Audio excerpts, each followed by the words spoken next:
guys, today I want to do a really interesting video. Hopefully y'all find it interesting. I know I've been doing it now for a couple of months and I wanted to share with y'all before they hatched. Well, we're going to talk about is how to take care of Mexican jumping beans. And I got them right here. I hope you can see them. I hope it hasn't blurred yet. But if you see them in the dollar store, because this is where I got them, this is what they look like. They're the little jumping beans that when you buy them, you can sometimes get them in like maracas or just by themselves. Mine came in a little glass case. They're like this. They pop and move on their own. And the reason why I wanted this video is because I noticed that some people were not really taking care of them correctly. When I went online, I was like, okay, like how to take care of them. Like back when I bought these in September. And so I wanted to know, September last year, I wanted to know how to take care of them back then, because the whole weird story is I was in the dollar store looking for something fun to review and I found these jumping beans. Now the thing is, I did not know prior to buying them that they were alive, that there was something inside of them. I had no idea that there was something actually inside of them. I just thought they jumped, and I don't know, it's an old childhood memory and I wanted to recapture that memory. So I remember somebody brought him to school one day and he was all shaking it and it was so cool, so I wanted to buy it. So when I bought it, I noticed it was popping, and now as an adult I took it home and I was like, okay, how is this popping? It's not robotic, or it's not a trick of, I thought it was like a trick of the canister.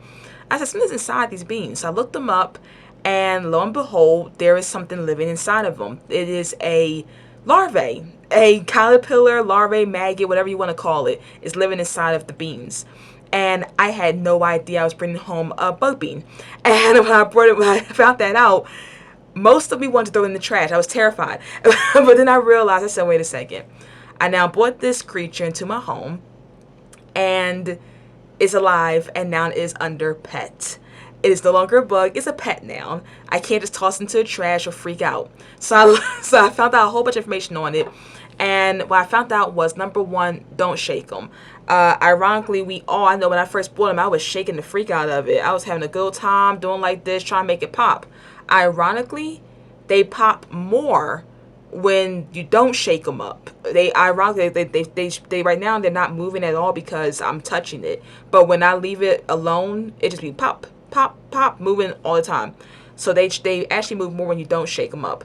Number two, if you shake them up, they can get brain damage and it can kill the larvae, which happens more often than not. That's why nobody ever sees them hatch, because they usually are dead. So I didn't want that. And number three, it can cause, if they do hatch, it can cause them to have some damage. So I hope I haven't damaged mine, but I'll only know after it hatches, if it hatches. Because sometimes they said they just don't. They just die in the cocoon and never hatch. But I'm hoping mine does, because I've been taking good care of it. After I decided that I was going to make it into a pet back in like September or August, I started taking care of it. So let's talk about how to take care of Mexican jumping beans. The first thing you're going to have to do, and I know it's creepy now that you know that it's a larvae inside of it, but the first thing you have to do is take them out of their glass container. And I don't handle them much. I don't put them in my hand and start having a good old time. I don't.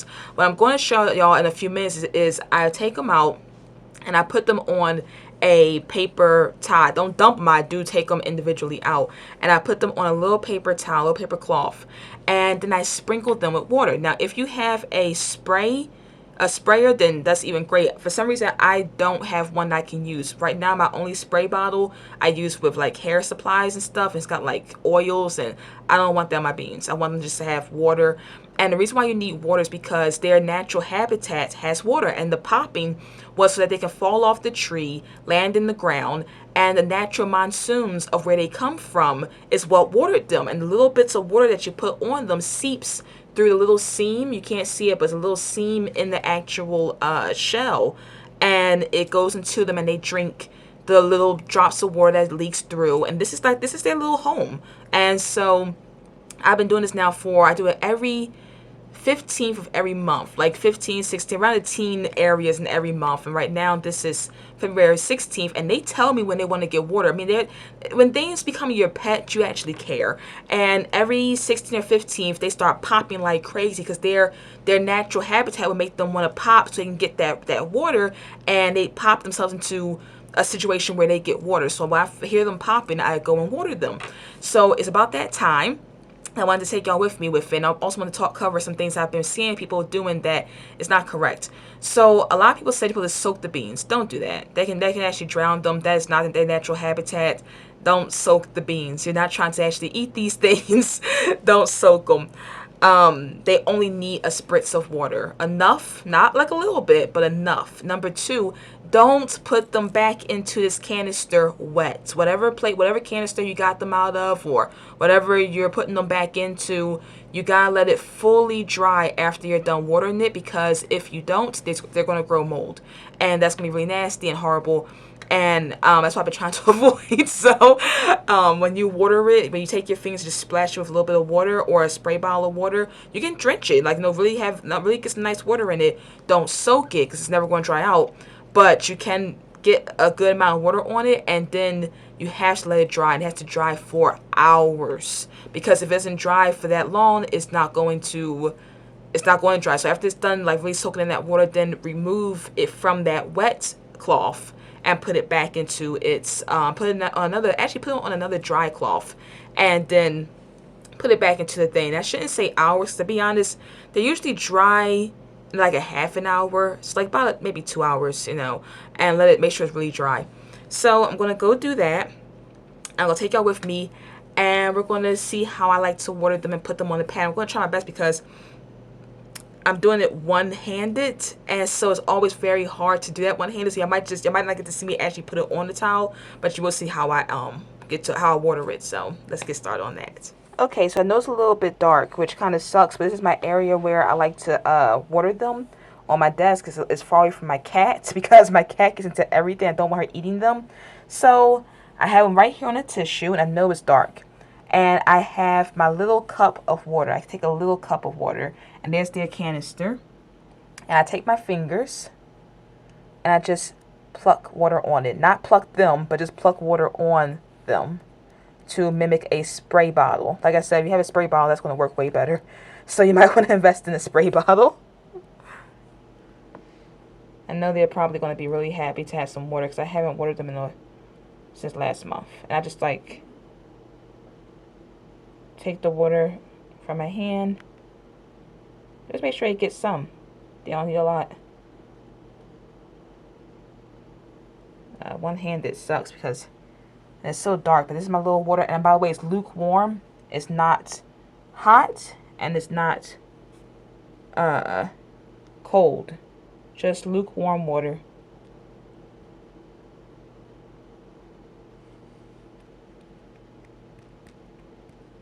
As you can see, they're getting wet. And I do all three of them. Make sure each one get their water and gets wet on a little back. And that's basically how I take care of them. And then I let them dry. And what's crazy is the paper towel turns a little brown after I'm done watering it. So that's a good sign of life. And you see, I'm not putting them in the water. I'm just taking my fingers and wetting them up. So that's basically it. I want to tell you a little more facts that I found out. Number one, they don't like being in light at all. I noticed that they start popping really crazy. They're very heat sensitive. So when you're letting them dry out, don't put them in the sun to dry out. Let them dry out naturally in shade. They need to be in shade. So I don't even have them sitting on my desk. That's another reason why I watered them kind of in the dark area of my room. I have them just sit on the shelf away from the sun, doing their own thing, because their number one killer is dehydration. So make sure you get them out of all light. They'll actually start to pop more in the light, so they can get out of the direct light and into the shade. I actually saw them do that when I had watered them, I think like 2 months ago. I had put them on a paper towel, somewhat like half in the light and half in the shade, and I actually saw them pop into a line. And I was like, what are they doing? I was really impressed by the intelligence. I was like, how is that possible? And now I realize what it's doing. It's still very intelligent. It's amazing, actually, but it's actually getting out of the light. They moved themselves away from the light, and I thought that was crazy. So I know that they're supposed to hatch in May, and right now it's February, so around April I might take them out of that tiny container. I saw some people's die overnight because they hatched in the night, and when the person woke up, they were dead. So I'm hoping that if I give them a bigger container, even if they hatch overnight or when I'm out, they won't die. So I'm really mindful of them, hoping that that works. So around April, I'll probably get them a whole nother container so they can go inside that, and maybe if they hatch, they have room to expand their wings, and I can release them in May. And so I'm hoping this video has a part 2. If it doesn't, they probably died or never hatched. But I'm hoping it's a part 2, and I'm hoping I have my camera ready and we can see them actually hatch off their shells. That should be pretty fun. Another interesting thing about these guys, they're actually pretty amazing. If the bean is damaged, they will actually, while in the worm state, will actually stitch up the bean with silk. And I'm like, that's amazing. Like, not many people know about, like, all stuff about these Mexican jumbies. We play with them, shake them up, and we don't even think that much about them. But they actually are a pretty cool thing. And the reason why they go into these beans is because it's supposed to stop the overgrowth of a certain tree in Mexico, that like it would be overgrow. It'd be like too many of them if these moths didn't inhabit it, like the bean. And I think that's all pretty like fun information.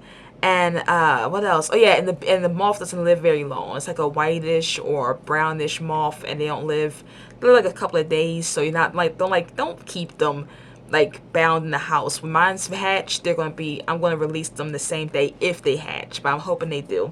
So this is part 1. I'm not gonna say part 1 on my title, I think, until I actually see them hatch, because it's gonna really suck to see part 1 to, like, if they don't make it, no part 2. But you know what, maybe I should still put that here, because I should update y'all and tell y'all if it doesn't hatch or not. But I don't know. But this is part 1. And I just wanted to tell the information because I saw so many people doing different stuff that wasn't really the correct way. But yeah, so make sure to number 1, make sure to water them a little bit.